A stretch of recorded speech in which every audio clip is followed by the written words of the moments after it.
Well, hello again. With the rapid escalation in fuel prices around the world in recent months, it is no surprise that increasing numbers of motorists are what I refer to as de-icing, or moving away from traditional internal combustion engined vehicles. It's an interesting phenomenon, I would suggest, as it presupposes that people don't believe fuel prices will drop back to sustainable levels anytime soon. It's a significant step going out and buying an EV. It's true that many of the buyers will have been waiting to make the move when driving ranges had increased, but they had made the jump earlier. Perhaps they just needed this little something to push them over the line. EV range is no less of a problem than before petrol prices spiked, however, and I worry that even 5 to 600 kilometres is not enough to give one the confidence to invest in a vehicle for all that you need a vehicle to do these days. It's not just about going to the supermarket or the office. Most of us want to be able to enjoy a long distance road trip once in a while and multifarious other activities that we put our vehicles to. Put any vehicle, ICE or EV, under load with passengers and luggage and perhaps mountain driving, and your 500 kilometres suddenly turns into 300 or even less. It's a worry. I drive a BYD for work, but do not own one privately. I'm one who has been biding his time, awaiting the inevitable Chinese battery breakthrough that we all know is coming, if not here already.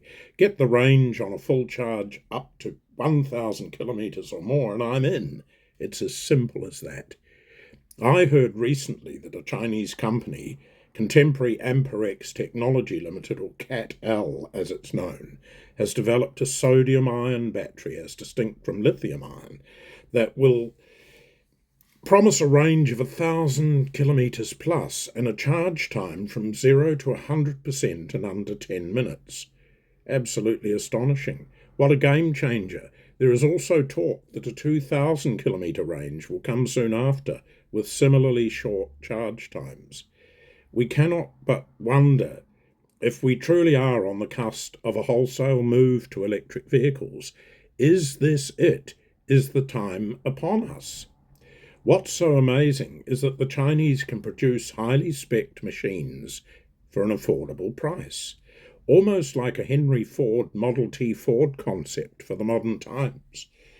Every man and woman will be able to buy into the trend eventually. So what of our love affair with the internal combustion engine? I do expect we'll see these vehicles on our roads and streets for many years to come. Perhaps there'll always be a market for them, especially in rural areas where big grunt, high pulling power and four-wheel drive with winches and so on and towing abilities will be an ongoing requirement. Has to be. There's also the sensory consideration.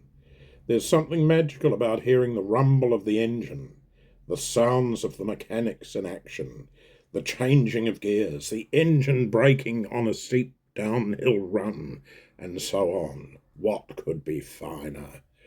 There's also the satisfaction of knowing you have a complex machine with hundreds of perfectly machined parts running at several thousand revolutions per minute under the bonnet, or the hood, as you would say in some parts of the world. I once had a long wheelbase BMW, a 750iL V12, that was an exceptional testimony to modern automotive engineering and delivered such relaxed, smooth power and comfort, synonymous with 12-cylinder luxury. I truly loved that car. Wouldn't want to own it now with fuel prices being what they are. Sadly, such high-end luxury beasts were notorious for hemorrhaging value, and it lost most of its worth over a decade. All I can say is that it was a delight when in its prime. What a gal. Nothing stops technological change, progress as we call it, however, and there's somewhat of an inevitability about the move to electrification.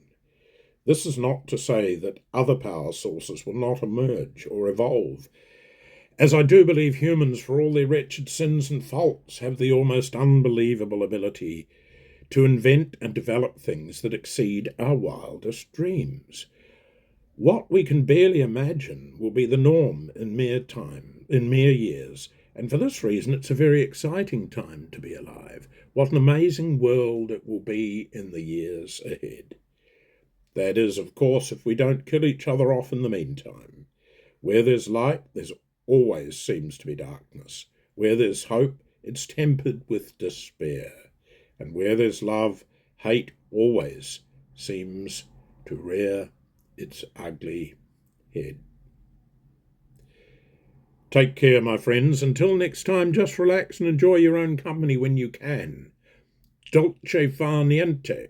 Enjoy doing nothing.